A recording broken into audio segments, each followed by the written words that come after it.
Hi, I'm Michelle Bega with a look at what's happening in Latin America now. But first, our news trivia.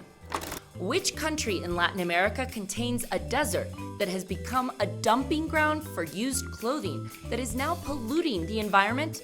We'll have the answer later. We start this week in Mexico with my colleague Al Baverstock, who's following a tragic mining accident in Coahuila. It's left 10 miners trapped for days. With time against the rescue teams working to save the miners before their oxygen supply runs out, more than 500 people were on the disaster site trying to save the miners trapped 60 meters underground. Mexican President Andrés Manuel López Obrador visited to speak with the victims' families, promising that the authorities were doing everything possible and more. However, tensions were frayed. The site remained flooded, making it impossible for rescue divers to enter. The Mexican mining company which oversaw the operation is currently under investigation for malpractice over the coal mine's collapse, and some of the victims' relatives have stated they have given up hope of their loved ones' safe return. Yet rescue efforts to save the miners continue.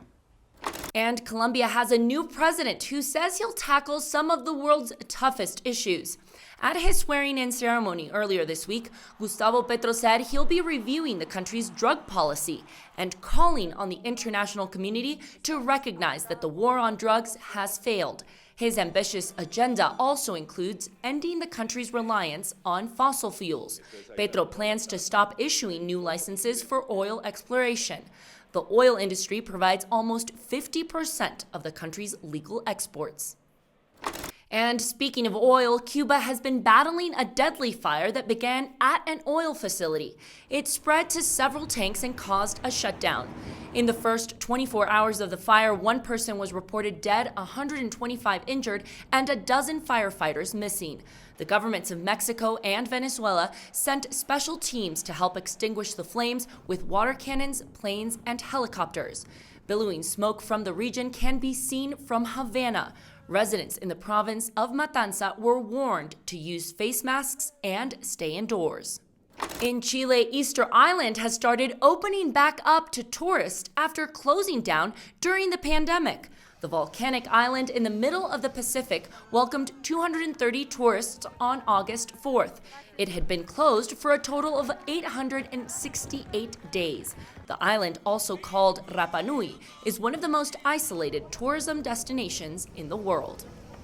Now let's take a look at the stories we're following for next week. First, we're following the battle to fight cocaine production in Honduras. The growing of coca, which is used to make the drug, has reached historic levels. President Xiomara Castro deployed military soldiers to destroy the coca plantations. Earlier this August, authorities reported the discovery of more than 1.6 million coca leaf bushes. That makes it the most important seizure of its kind in the country's history. Second, members of the military in Brazil are testing the country's voting system along with qualified technicians. Citizens will be voting for the country's next president in October. Brazil's defense ministry has appointed authorities to inspect the source code of the electronic ballot boxes. President Jair Bolsonaro, who is running for re-election, had previously said his political party would seek to audit the system.